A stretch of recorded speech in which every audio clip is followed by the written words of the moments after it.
Greetings, welcome back to my channel. I trust all of you have been well. Family, tonight, I gotta be the bad guy tonight.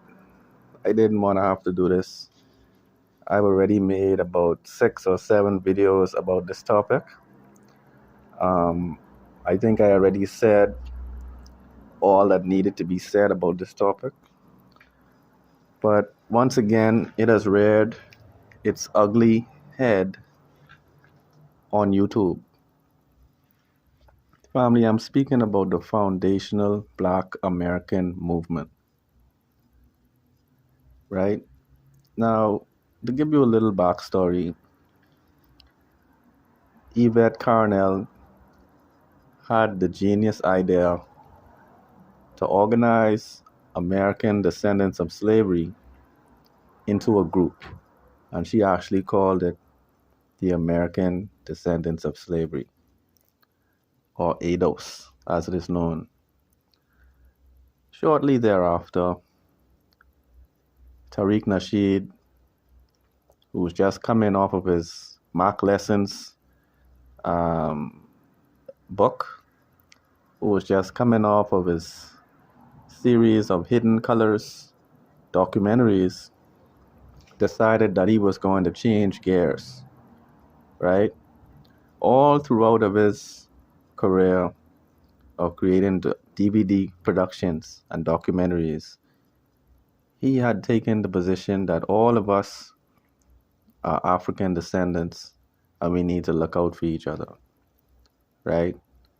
He made documentaries talking about the African greatness that we actually can document in our history.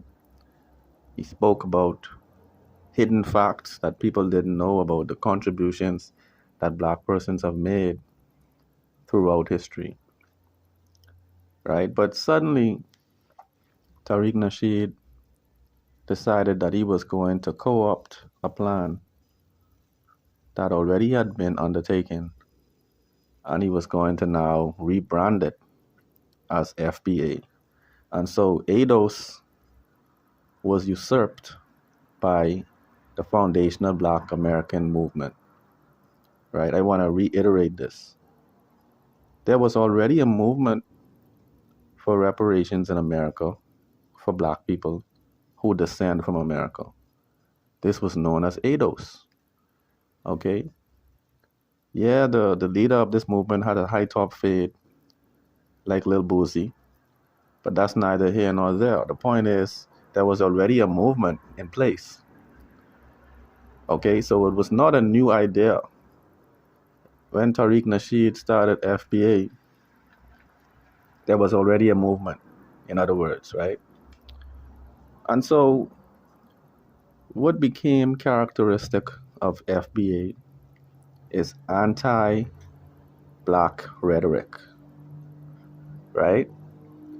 As much as these people will be disingenuous and pretend that it was all about lineage, it is all about having boundaries, it's all about so-called delineation of the Black community for reparations, the overarching approach was to be negative, spiteful, and to insult people who did not descend from America. Now, something about acronyms makes people feel official, makes them feel like they're accomplishing something. You know, once they claim that they are represented by some organization with an acronym. I don't know what it does to people. Maybe there's already a study about it. But I think when people join these organizations and they start to proudly represent themselves by this acronym, there's a sort of unifying factor that makes them have this single-mindedness about a cause, right? And so once these people started to call themselves FBA, there was a new character to this reparations fight, right? You will see 98% of hateful rhetoric being hurled at people of African descent, and 2% of rhetoric about reparations, right? These people have not moved the reparations cause an inch. When you go to these people pages, the only thing you will hear is Africans want their spot, Africans want their job, Caribbean people want their job, or Caribbean people smell like. They make up all kinds of weird parodies about Caribbean people, and that becomes the basis of what FBA really is, right? I challenge you to ask one person that is calling themselves an FBA. Ask this person, what have you done for reparations for our ancestors? What have you done to further this cause of reparations except to now drive a wedge in the black community? They haven't done a single thing in this regard. We can look all across the United States of America. Not one single group that has called themselves FBA has achieved a single iota of progress.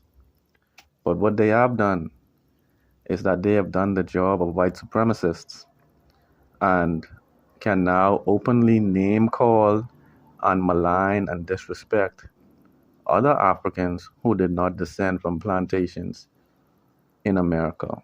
These other Africans, they descended from plantations in the Caribbean, or they directly descend from the continent of Africa. Okay, now I said all of that. I could have said more, but I've said all of that to say what is happening to Professor James Smalls is wrong, right? Of all the people involved in the Professor James Smalls mess, Professor James Smalls is the only person who is honest. He's the only person who can call a spade, right? Professor James Smalls cannot be bought with the little petty paycheck that TARIQ Nasheed has been giving him to appear in his Hidden Colors presentations, right? He cannot be bought. This is what is making TARIQ Nasheed irate at this time. He thought that he could buy the loyalty of Professor James Smalls by continuing to assist him in various ways or by putting him on a platform, right? But Professor James Smalls does not work for TARIQ Nasheed. Professor James Smalls works for African descendants.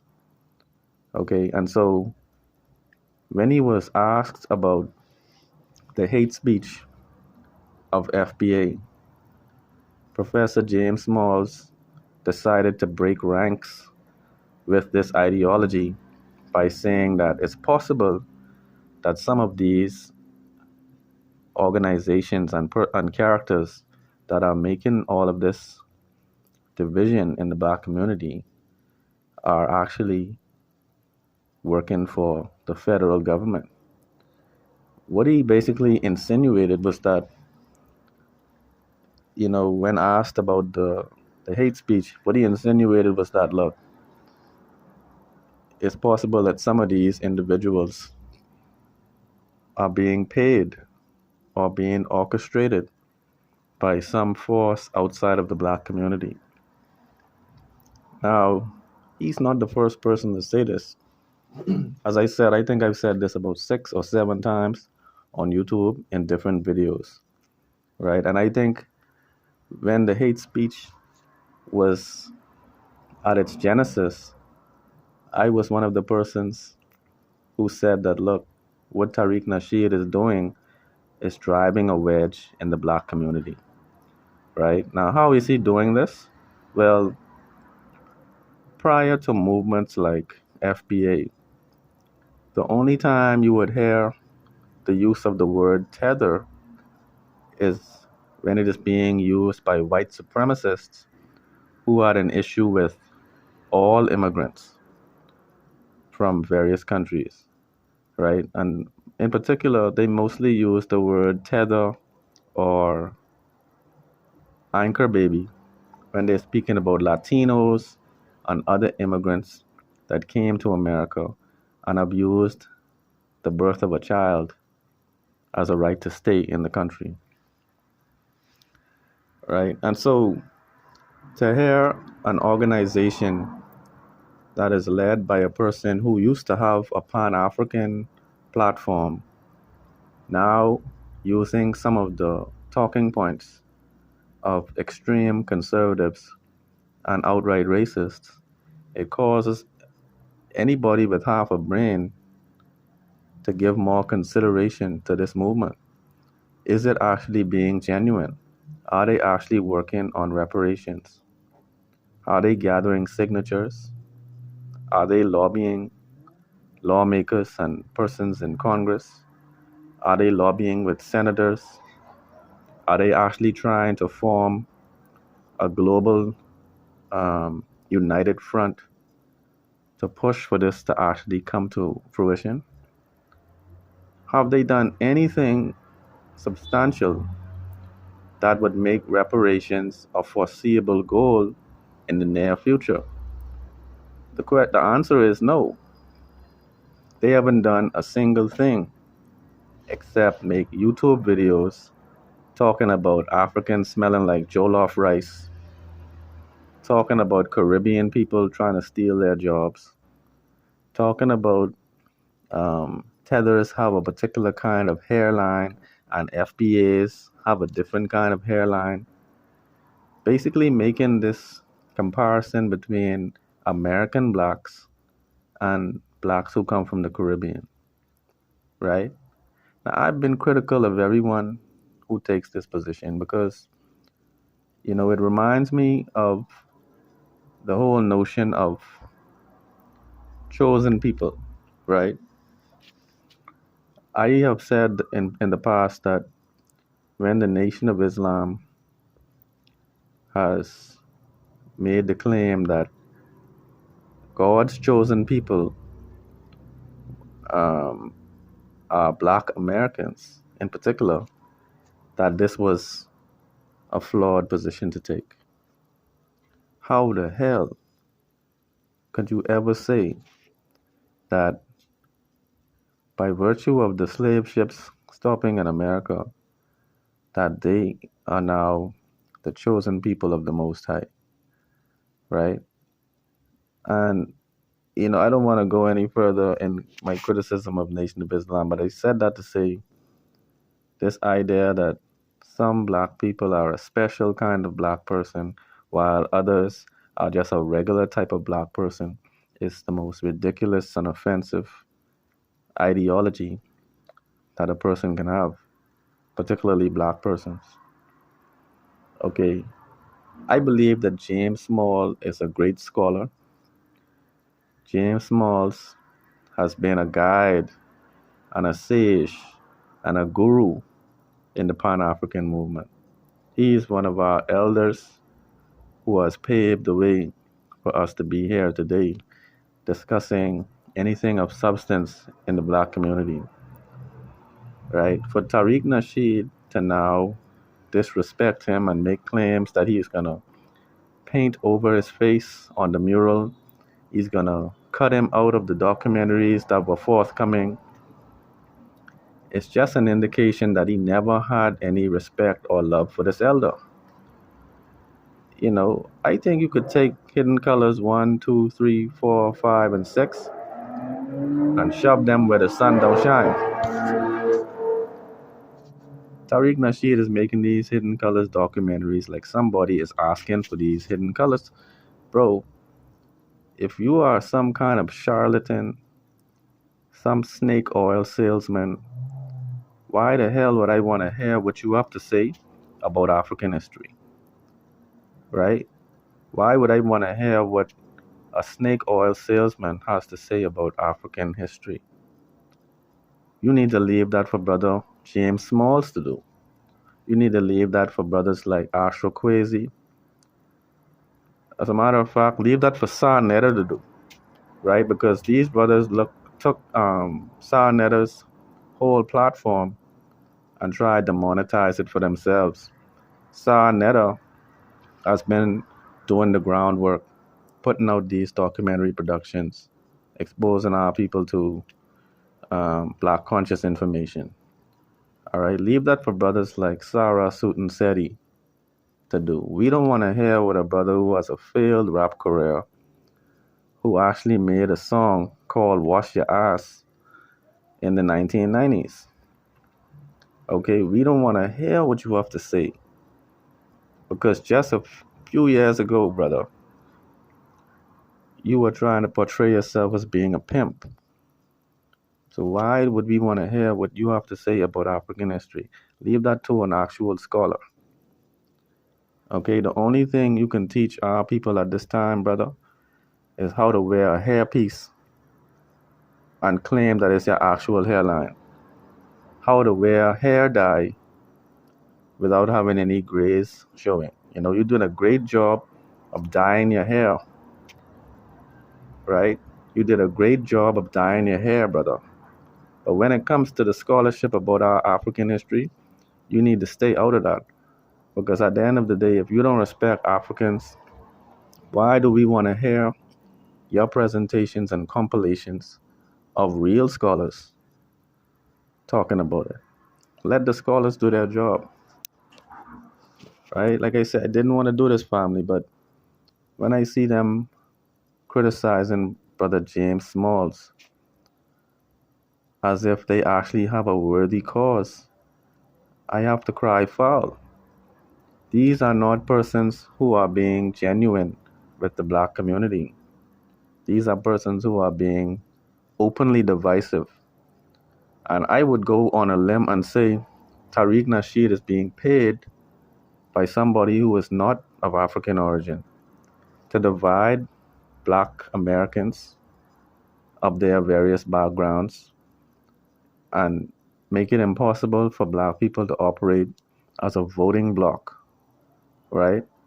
Because it's no coincidence that when someone like Donald Trump emerges and Donald Trump is faced with trying to actually appeal to black voters, here comes an organization that is driving a rift between these persons and intends to now further castigate people of Caribbean and African descent for political gain. There's no other explanation for this movement to be so ineffectual in terms of achieving its aims and still have been able to now portray themselves as being a cause that is valuable. This FBA organization has been in existence for years. And when I tell you they haven't done a single thing, these people have not done anything worthwhile and substantial. The only thing they are good at doing is making criticisms of people of African descent who moved to America, right? This is notwithstanding the fact that many people of African descent and Caribbean descent have been instrumental figures in the civil rights movement. The civil rights movement was not only carried out by people of FBA origin. There were people who moved to America for a better life, and when they saw the struggle that our brothers and sisters were experiencing, they locked arms, joined hands with these persons, they marched with these persons, they were bitten by dogs and sprayed with water hoses, just like people of FBA or ADOS origins, right? So I just wanted to weigh in on this, family. I didn't want to take this tone, but I think enough is enough. I think we've been seeing too much of this. These people have been able to portray themselves as being a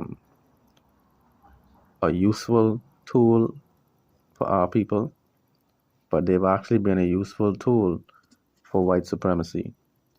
TARIQ Nasheed is paid, he's bought and paid for by the establishment. Went from being a critic of the dominant society to being their lapdog. Okay? And I just had to make this clear. Family, let me know your thoughts in the comments below about all these dynamics. One love.